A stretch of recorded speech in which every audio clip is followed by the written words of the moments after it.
Om Shri Ganeshaya Namaha. Om Shri Saraswatyai Namaha. Om Shri Gurubhyo Namaha. Samasta Jana Kalyane Niratam Karunamayam Namami Chinmayam Devam Sadgurum Brahma Vidvaram Neelambujashya Malakomalangam Sita Samarupitavamabhagam Pano Mahasayakacharuchapam Namami Ramam Raghuvamshanatham Atulita Baladhamam Hemashailaabhadeham Tanujavana Krishanum Jnaninaamagraganyam Sakala Guna Nidhanam Vanaranamadhisham Raghupati Priya Bhaktam Vatajatam Namami Shri Ram Jaya Ram Jaya Jaya Ram Shri Ram Jaya Ram Jaya Jaya Ram Shri Ram Jaya Ram Jaya Jaya Ram Shri Ram Jaya Ram Jaya Jaya Ram Shri Ram Jaya Ram Jaya Jaya Ram Shri Ram Jaya Ram Jaya Jaya Ram Shri Ram Jaya Ram Jaya Jaya Ram Shri Ram Jaya Ram Jaya Jaya Ram Shri Ram Jaya Ram Jaya Jaya Ram Shri Ram Jaya Ram Jaya Jaya Ram Shri Ram Jaya Ram Jaya Jaya Ram Shri Ram Jaya Ram Jaya Jaya Ram Jaya Jaya Ram Jaya Jaya Ram Siyar Ramachandra Bhagavan ki Jai.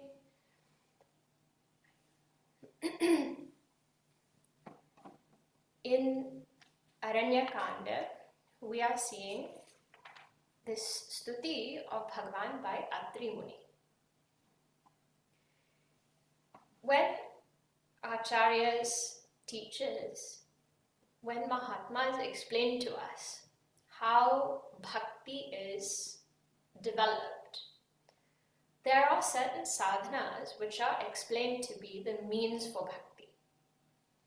Because for a lot of students, particularly students of Vedanta, when they're trying to understand how one is to develop bhakti, or rather how to purify the mind through bhakti, then often the question that comes is, how can I develop that bhakti?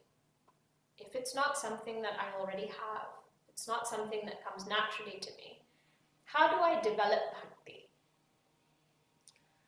And so what is said is, there are various sadhanas, and the three main sadhanas which are mentioned are puja, japa and chintana. So one is worship of Bhagavan, whether that's puja with 5 steps or with 16 steps, or whether it takes 10 minutes or 5 hours. The first step is puja. The second sadhana is japa. And japa means a repetition of the name of Bhagavan.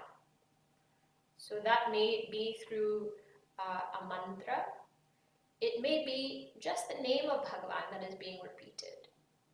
But japa begins with stavana. And stavana means to sing the praises of Bhagavan, to praise Bhagavan through stotrams or stutis. And therefore what happens when we sing such stutis, and many are there in the Ramcharitmanas, many are presented. When we sing these compositions, they are a means for us to develop devotion. They are an expression of the devotion of the devotee here. But for us, they are the means to develop that devotion. And these three sadhanas are not to be seen as discrete, in the sense that they're not necessarily practiced separately. Puja is often accompanied by japa, and that is often accompanied by chintana. The main thing is that as we are reading this, that devotion for Bhagavan also takes root in our heart in the same way. We use our speech for so many things, right? As we've discussed before. We use our speech for so many things in this world. We go on talking to different people. We go on talking about different things. How do we, the same way that every day after you've gone out and about and you've done all your work, and whether that's some travel or some exercise or some work, after you've done all of that, every day there is a necessity to cleanse the body, right? Because that dirt accumulates. Particularly if you're not used to going into the center of the city. And then one day you go, whether you go on the tube or you walk around in central London, and then you come back, you can see that dirt accumulated on your skin and on your body. So you have to clean it. How do we also purify our speech? Which, although we'd like to keep our speech truthful and pleasant and helpful all the time, is not necessarily achieved every day by us, right? Sometimes we do say something in anger, or we say something by mistake, we say something hurtful, we say something untrue. How do we cleanse, how do we purify our speech? The means is by taking the name of Bhagavan. Take Bhagavan's name and the speech is purified. So when we read such stutis, this objective is also accomplished.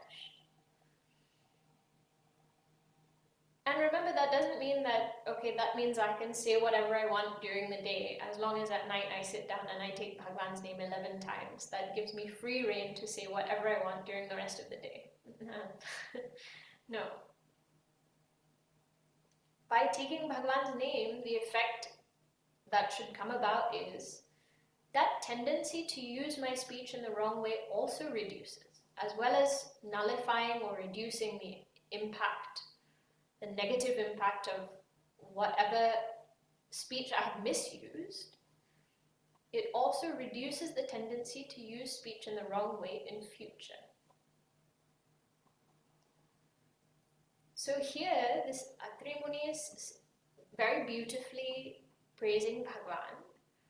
We had seen about 2/3 of this stuti, so we'll continue with the 8th verse. We had seen up to 7, so we'll continue from the 8th now. The meaning of Atri, I think we had seen last time. Atri means the one who is beyond 3. So beyond the 3 gunas, beyond the 3 bodies, beyond the 3 states, one who is recognized himself to be that infinite, unchanging truth is Atri. Here we have seen what is Bhagavan's Swabhava, what is his Saundarya, his beauty, what are his Leelas, and now Atri Muni is talking about those who worship Bhagavan. So he had said, those people who worship you are free from jealousy, hina matsaraha. And they don't fall into this ocean of samsara, which is full of these very difficult to conquer waves of vitarka, means of wrong thinking.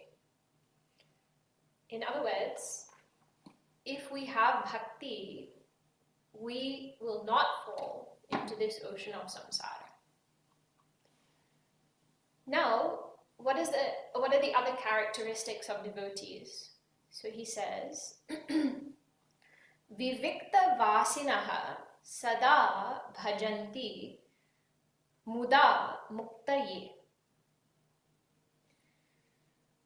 Those devotees who are vivikta vasinaha, they live in solitude. This is said by Bhagavan in the Gita as well. In Bhagavad Gita, Bhagavan emphasizes the need of living in solitude. So there he describes as ekanta shilata, etc. One must be ready to live alone. Because after all, on this path of sadhana, we alone are responsible for our own progress, our own actions, etc. As much as we are guided by others, ultimately, this is our responsibility. So, it is important for us to be able to be comfortable in solitude. Otherwise, you know what happens? We get too used to having people around. And then, for some reason, if those people are one day not there, our mind becomes so disturbed, so agitated. And because we can't sit in solitude, then we have to go out and find someone else to disturb because we are not happy being by ourselves. So we have to learn how to do both, right? We have to learn how to be in solitude. We also have to learn how to be comfortable and happy if there are so many people around. Both are required.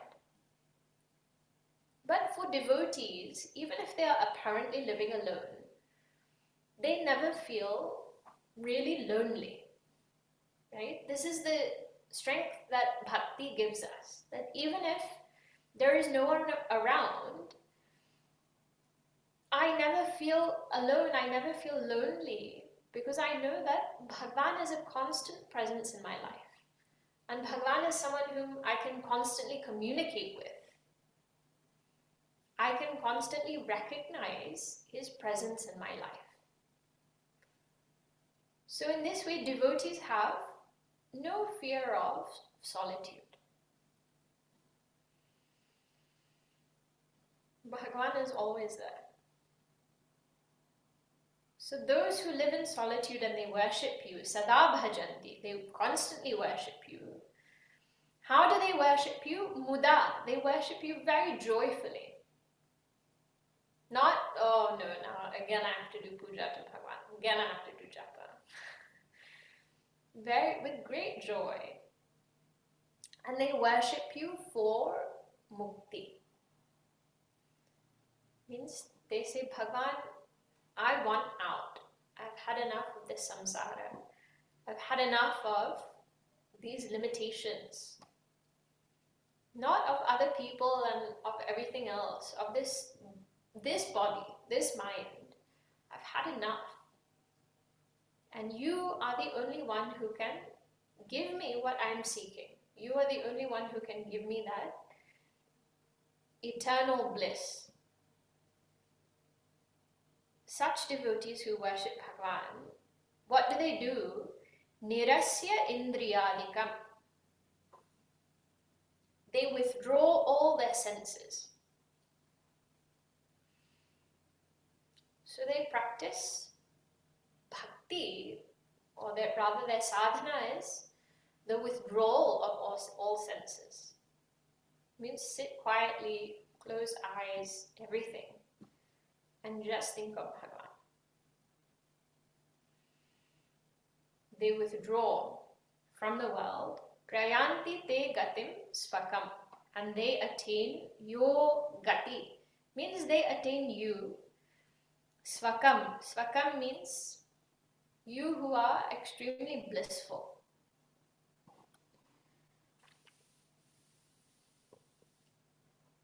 or your own gati. It means they attain you. Now we have to chant after number 8. So we're singing from 9 onwards. From Tam Ekam Adbhutam.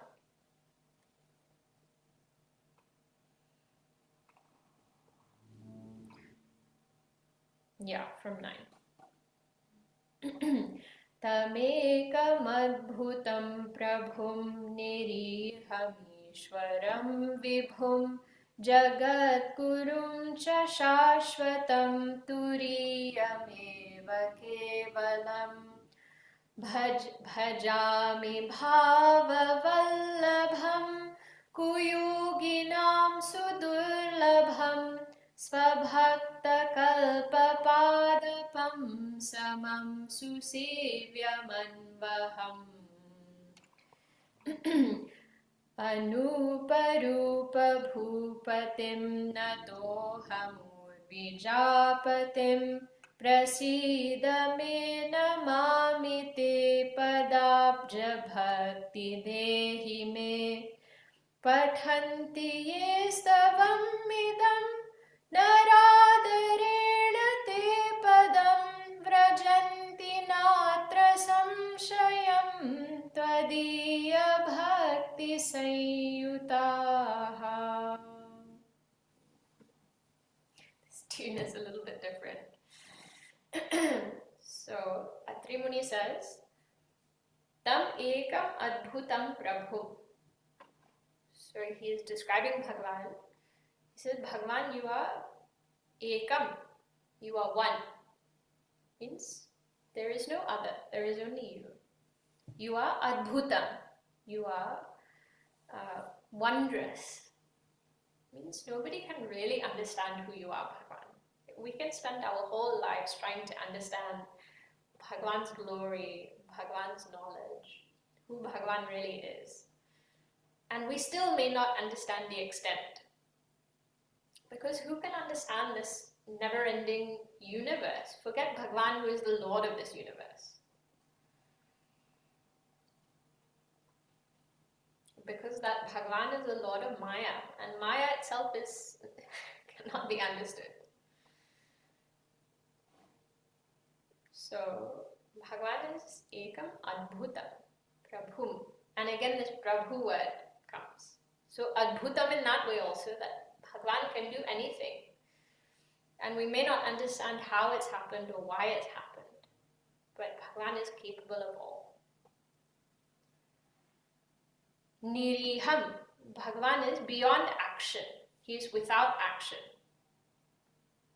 Niriham also means without desire. Ishwaram, the Lord, the one who presides over all. Bhagavan is both Ishwara and Antaryami. Right? So, Ishwara, generally we think there is someone presiding over everything. Bhagavan is presiding over everything, and he is the one who is making sure everything works properly from outside. But Bhagavan is also present inside as Antaryami, as the inner controller, who is prompting everything. Vibhum, Bhagavan is all-pervading. There is nowhere that Bhagavan is not. If we've understood this, and if we have devotion for that all-pervading Lord, that itself can bring an end to so much sorrow. If we understand this person who I don't like, that is also Bhagavan. This person who has come and caused me great sorrow, that is also Bhagavan.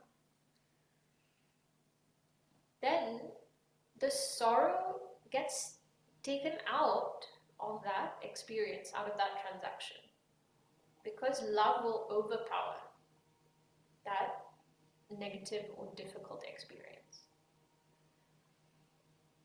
Bhagavan is Vibhu. There is nowhere that he is not.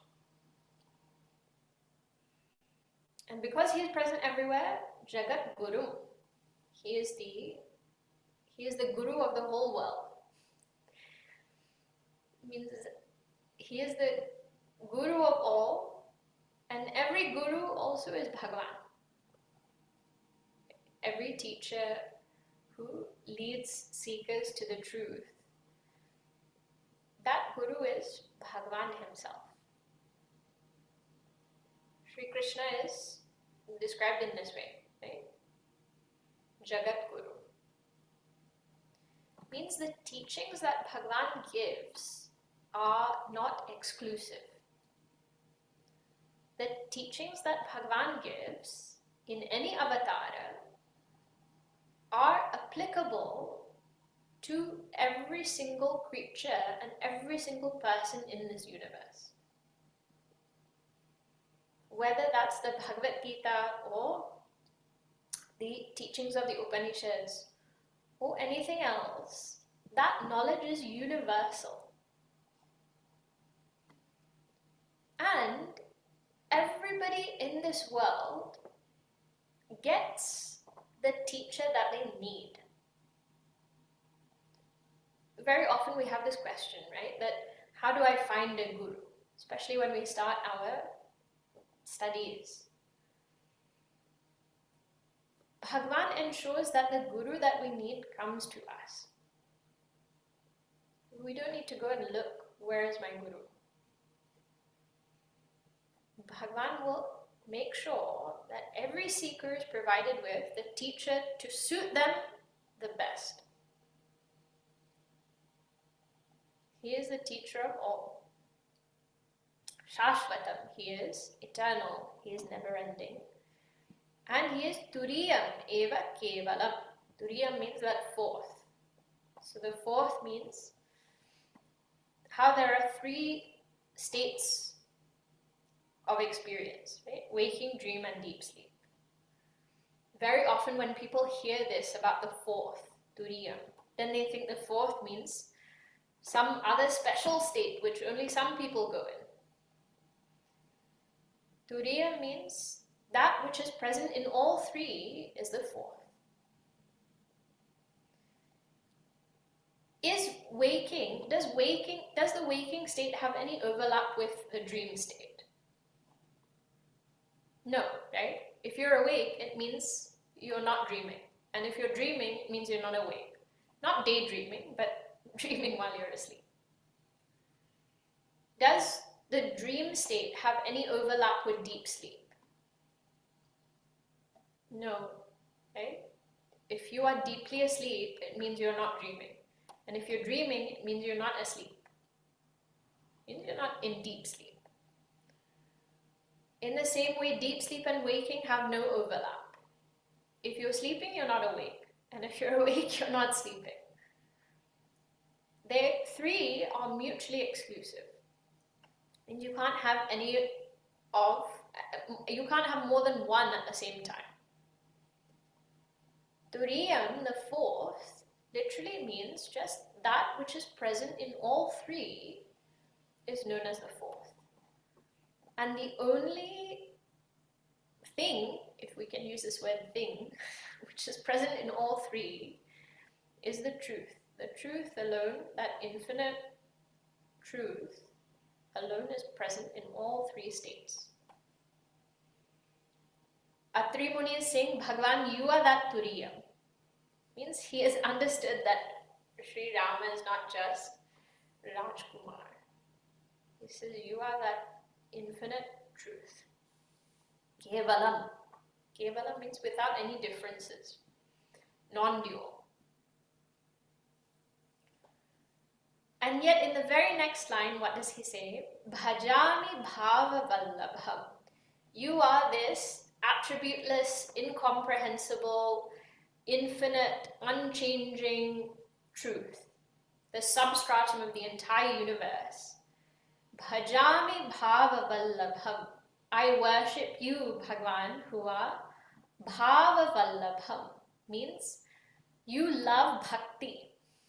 You love devotion.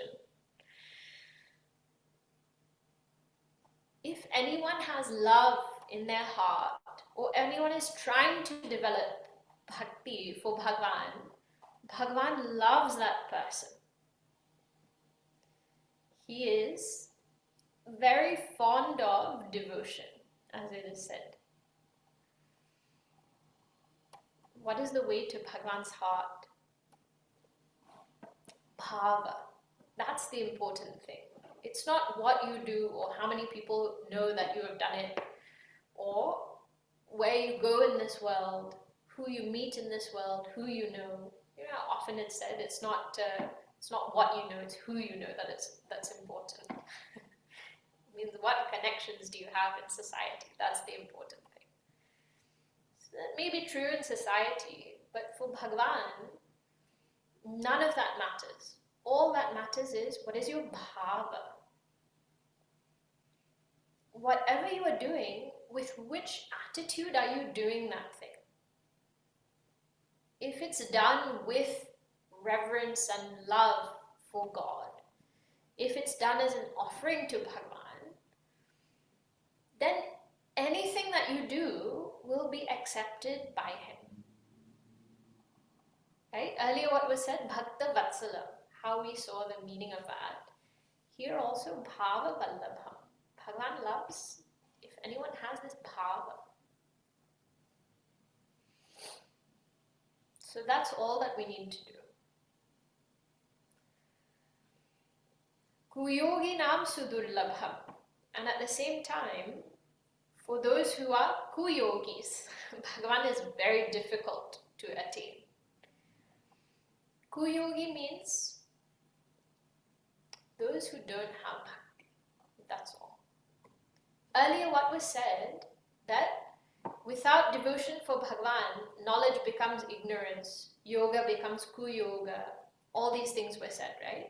So here when he says kuyoginam sudurlabham, it means this, that if somebody is doing the highest austerity, the greatest penance, somebody is doing so much charity, yajna, tapas, but if all of that is done without devotion, it doesn't matter what's done, Bhagavan will still be unattainable for that person.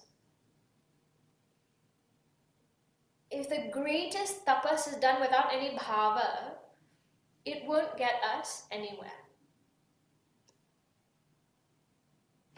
Means if anything is done selfishly, even if outwardly it appears to be a very good and noble action, in terms of our inward journey, it will not move us forward. That action will not help us to take steps forward. If it's done without any bhava. So, this is what is important to Bhagavan, nothing else. And we also feel this, right?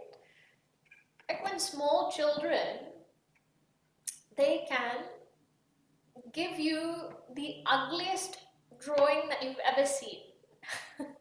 Or they go in the kitchen and they make something and it's undercooked and it looks very bad also. But when they come and give it to you with such love, do you not feel happy? Do you not feel pleased with that child? That I know that you've done it because you wanted to give me something. And somebody could give you the most, you could go to the most expensive restaurant with most number of Michelin stars. And if you go and sit down and the waiter is rude to you and nobody comes to take your order, and finally when they bring your food, they just throw it on the table in front of you. No matter how beautiful that food looks and how good you've tasted that or you've heard that it tastes, maybe you've heard from everyone this is best restaurant. If you go there and they treat you like that, do you feel like eating? Do you feel pleased with what's come to you? You don't feel happy. And you think, I'm not coming back here again.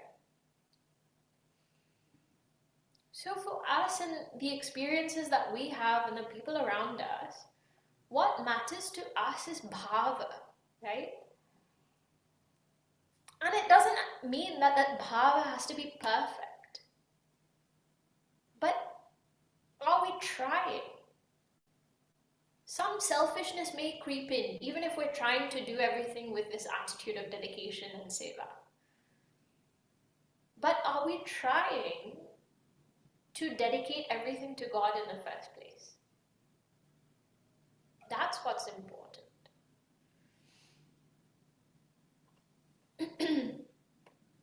Bhava Vallabham Bhagavanas. And it's not that, we try and we don't get anything in return. Bhagavan is Swabhakta Kalpa Padapam. He is, for his own devotees, he is Kalpa Padapam. Kalpa, this Padapa means tree. Padapa is a very beautiful word in Sanskrit. Padapa means that which drinks from its feet. Padena pibati. Pibati means it drinks. Padena, from the feet, is padapa. So tree absorbs from the roots. So it's called padapa. Atri Muni says, Bhagavan, for your devotees, you are like the kalpataru, that wish-fulfilling tree. Means anything that they want, they just have to think of it. Right? This is what this kalpataru does. You just think of what you want and it will come to you. That's why it said you have to be very careful what you are wishing for. Okay? Once one man sat down under this wish-fulfilling tree. He didn't know it was a wish-fulfilling tree. He was very tired. He was traveling somewhere. And he sat down there because he really wanted to rest. He wanted to sit in the shade. And as he was sitting on those roots, on that hard ground, he thought, wouldn't it be so nice if right now I had a nice soft bed to sit on? And next thing he knows, suddenly he's lying on a bed with so many nice cushions. And so he's amazed. He thinks, I just thought about it and it appeared. So he lies back and he relaxes, he enjoys that bed. And then he thinks, this is so comfortable, but wouldn't it be nice if I had some cool drink, because it's such hot weather, and if there was someone fanning me, if there was a cool breeze coming.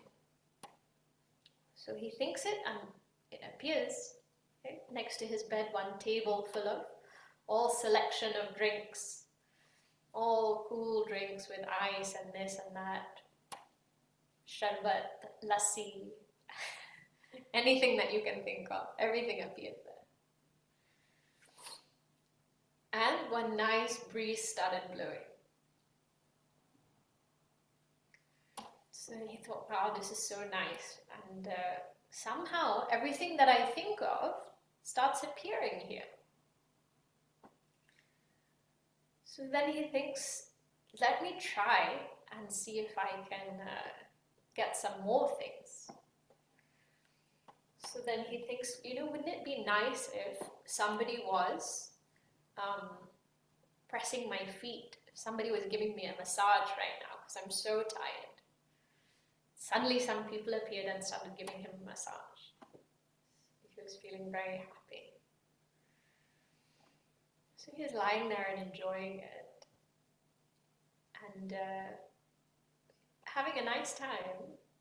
And then suddenly he thought, imagine what would happen if suddenly this bed broke and some jungle animal appeared and started to chase me.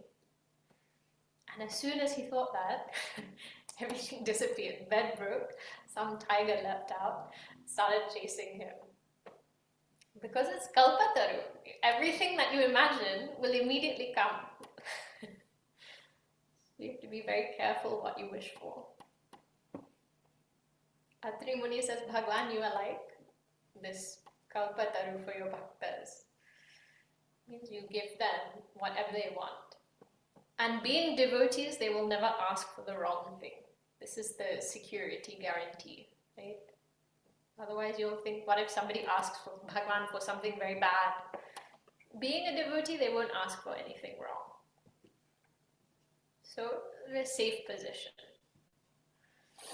Samam, Bhagavan, you are same. Means you are the same to everyone. You are not partial. Because somebody will say, well, how come he's favoring his devotees then? Shouldn't he be good to everyone? He said, Bhagavan, you are sama. You love everyone. But not everybody loves you. Susevyam, you are very easy to serve every day. Anubhava. Means it's not difficult to serve Bhagavan. Right? Because as we've just seen, what's required? Bhava only. Bhagavan is pleased with whatever seva is offered.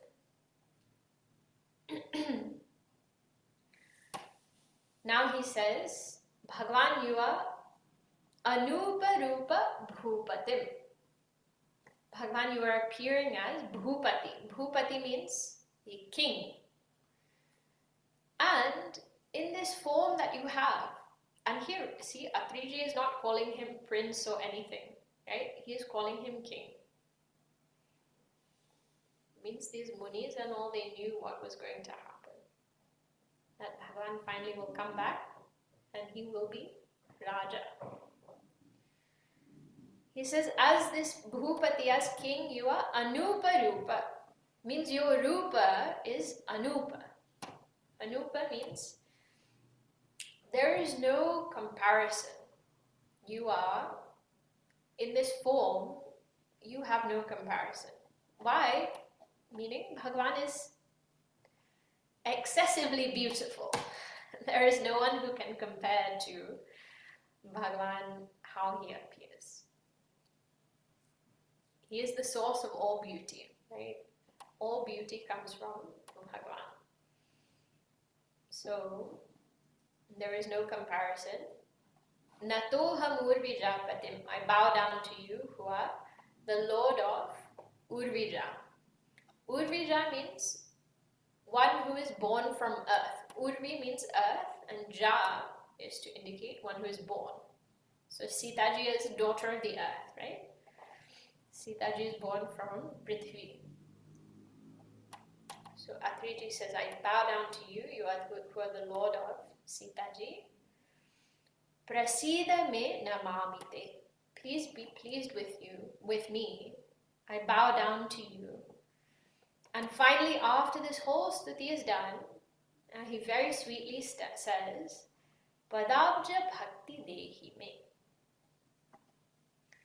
Because if Bhagavan is pleased with devotion, he must be very pleased with Atri Muni, right? How beautifully he's expressed his love and reverence.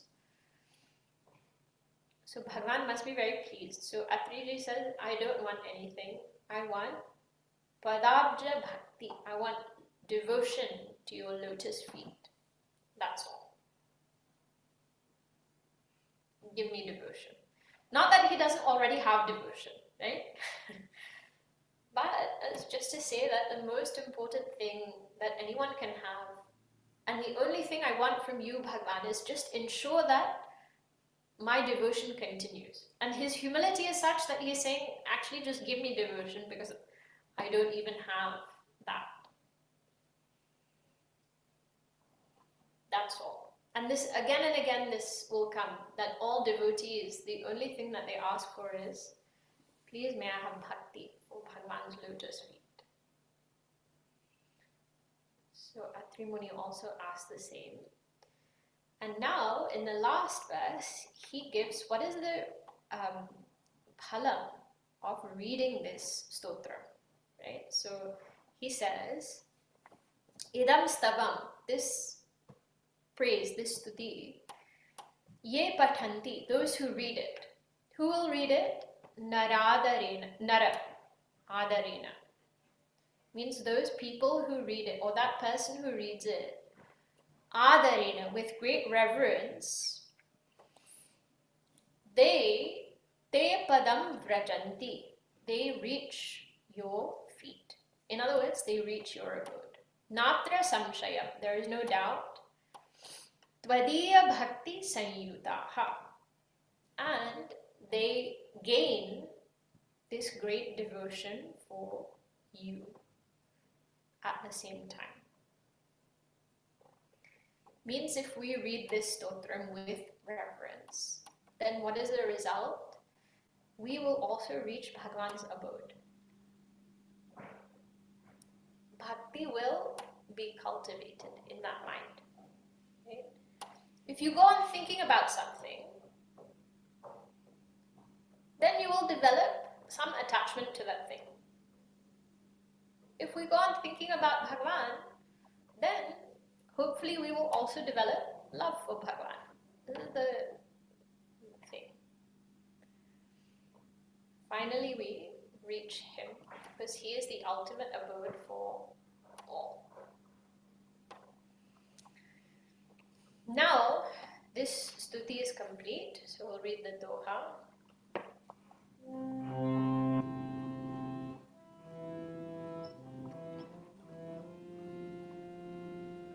Vinati kari muni nai sir kah kar jori bahori charana saroruha nath jani kabahutta jay mati mori.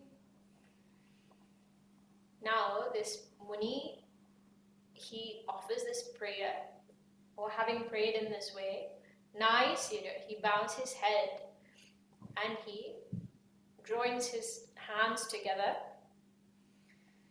He says, Charana Saroruha Nath, O Lord, your lotus feet, Jani Kabahu Taje Mati Mori, may my mind never move away from, may my mind never leave your lotus feet. In other words, may I be blessed to continue thinking of you and to continue thinking of your lotus feet. This is what he asks. Now, Atri speaks to Bhagavan, and at the same time, Sita ji meets with Atriji's wife, Anasuya ji. And she speaks to Sita ji, she gives her she speaks to her.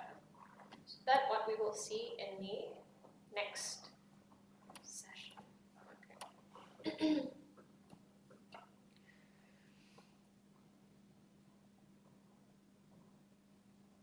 Shri Rama Jaya Rama Om. Shri Rama Jaya Rama Om. Shri Rama Jaya Rama Om. Shri Rama Jaya Rama Om. Shri Rama Jaya Rama Om. Shri Rama Jaya Rama Om. Shri Rama Jaya Rama Om. Shri Rama Jaya Rama Om. Jaya Jaya Rama Om. Jaya Jaya Rama Om. Siyavara Ramachandra Bhagavan ki Jai. Shri Satgurunath Maharaj ki Jai. Om Purnamada Purnamidam Purnat Purnamudachyate Purnasya Purnamadaya Purnameva Vashishyate. Om Shanti Shanti Shanti. Harihi Om Shri Gurubhyo Namaha. Harihi Om.